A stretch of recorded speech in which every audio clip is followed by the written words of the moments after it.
Hello, my name is Sakshi Shori, and today I'm here to discuss the big data technology deployment strategy as a part of ADTA 5240 final project report, section 1.1.1.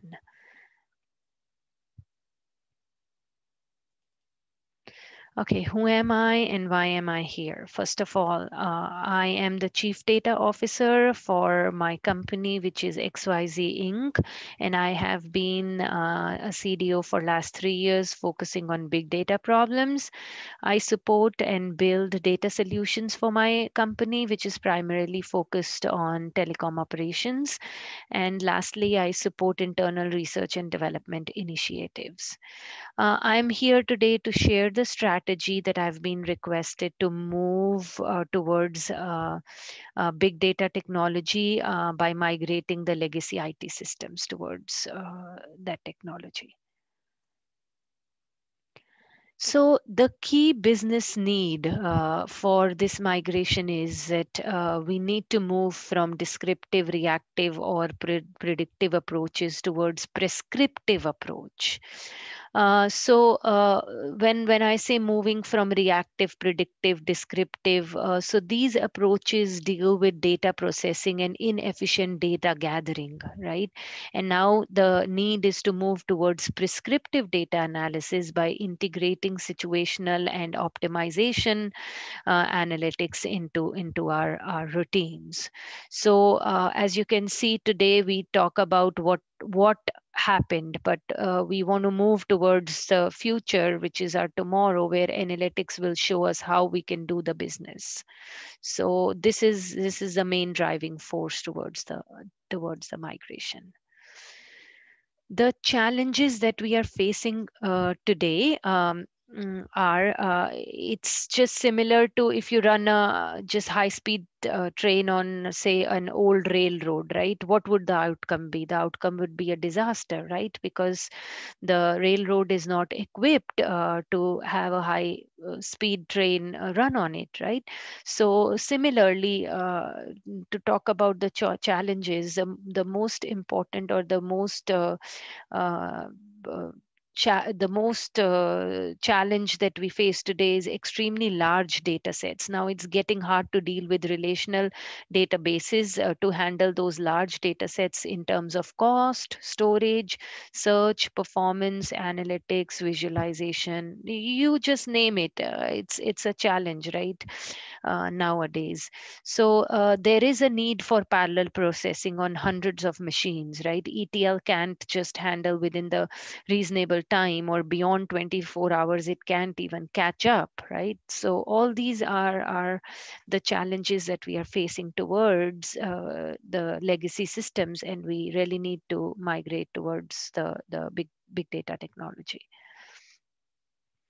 The complex legacy systems, right? If you see in these legacy systems like RDBMS, our relational databases, right, all the read and write operations are performed by a single server or user, right, on a single machine, right? And the complexity, you can see how they are mesh in a mesh network connected to each other, right?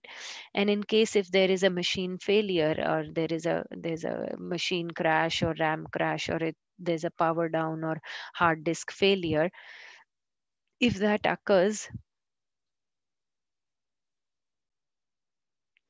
so yeah, so the users will have to wait in that case, right? The issue gets manually till the issue gets manually fixed or corrected, right? They will not be able to access the data until the issues in that machine are resolved, right? So in these kind of legacy systems, we can store the data in just few gigabits only, right? To increase the data storage capacity, one has to buy new server machines or new,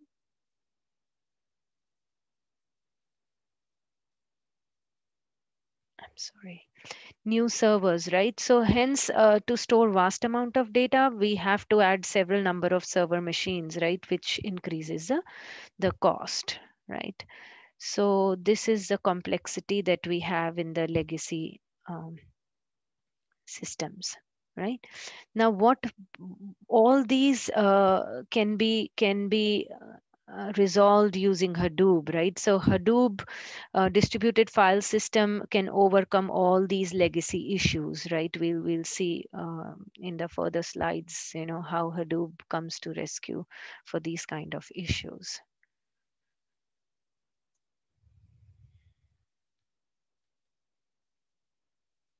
So where are we heading? This is a journey. Today, my XYZ company is using relational databases, SQL, Sybase, and Oracle. And this RDBMS journey, first we need to go to big data, right? Using Hadoop, Spark, streaming, and the future step is moving the data on the cloud, right? The cloud solutions, right? Leverage Hadoop, Spark technology as well, and use data lakes to store the data on the cloud.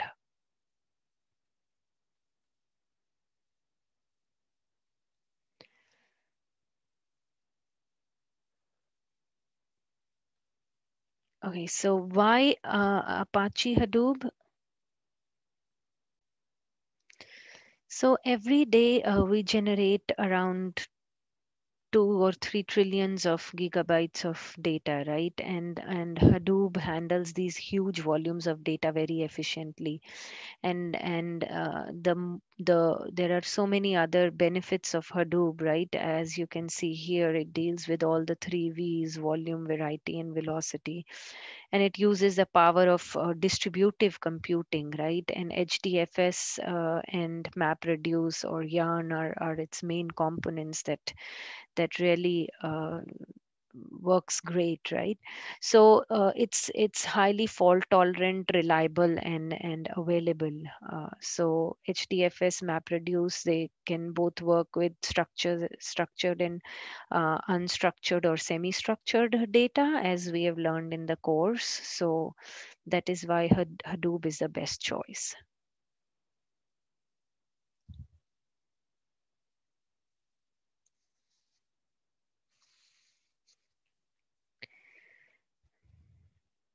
Okay, the key principles and components, as you can see, the Hadoop framework, right? We have data files. On top of it, we have Hive Metastore, job map, and reduce jobs, right? So it can manage and heal itself, right? As we talked about, fault tolerant, right? And it can automatically and transparently route around the failures, speculatively execute redundant tasks if certain nodes have detected slowness, right? So performance scale, it can scale linearly, it can proportionally change in capacity with the resource change, which is a key principle that Hadoop uses, and it has a simple core, modular, and extensible. So all these are the key principles and the components for Hadoop. Data processing methods, as you can see, traditionally we used ETL, the extract, transform, and load. And then the data stores, the HBase and HDFS, and the tools for processing for streaming and batch data, right, using Spark. And in future, we are moving towards machine learning, where we can use clustering, regression algorithms, classification, and collaborative filtering, right? So working at the intersection of these data processing methods is very challenging, and it's the new route, and it requires new ways to store applications and data sets for big data. So this intersection is something we need to explore and work towards that. The migration plan and strategy. So basically, the plan is to move the data, metadata, and the applications. We have to identify the applications that need to be moved, identify all the workloads, the mm, identify workloads based off of the criticality, risk, complexity, and user impact, and then maybe use automation techniques or some scripts to migrate the logic and the data, right? So if you see from the legacy systems, all these data files, applications, metadata needs to be migrated to Hadoop, which will use Hive, map and reduce jobs, right? So that the metadata and the code migration can be used. So queries and expression languages can be used by the user to extract the desired output. So this is the strategy. We have to identify, as I said, all the workloads, then based off of risk, complexity, criticality, prioritize and plan which as a part of maybe phase one, just plan some in phase one, two, and phase three, and then migrate using the automation to migrate logic and the data, and then soak it, right? Evaluate the performance on the already migrated service or application, verify the results, make sure the performance is the way it's expected, test and soak, and then plan for rollout or cutover. This is the strategy.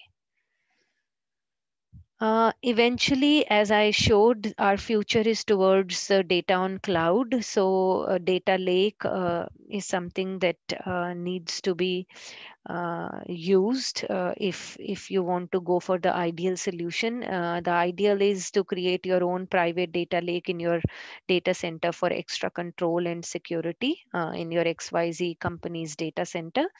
But there are other cloud computing environments that are available in the market, like Microsoft Azure and Google Cloud Platform, AWS.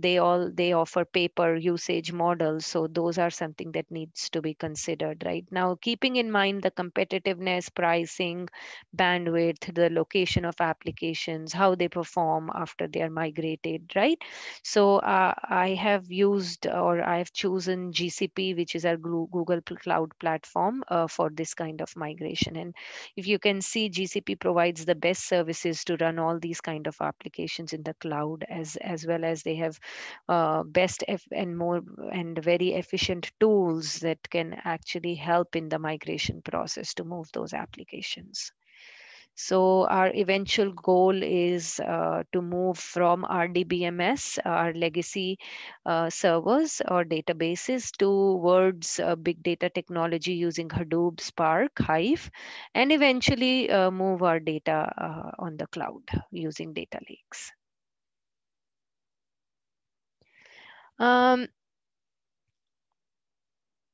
As you can see, all this needs a ramp up on the competency of our current employees, right? So either we need to provide training to them, or hire new competency or skilled uh, employees that actually can deal with this new big data technology, right? So if you can see, the gray ones are the ones that are uh, the skill sets that we currently have, and the orange ones are the ones that we will need in future once we move to big data technology. So we need more data scientists, more automation experts, more ML AI experts.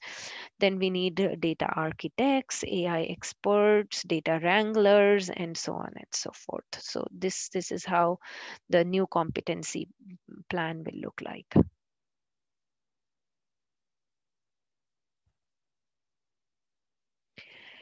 So the conclusion or the business outcome from this migration, basically,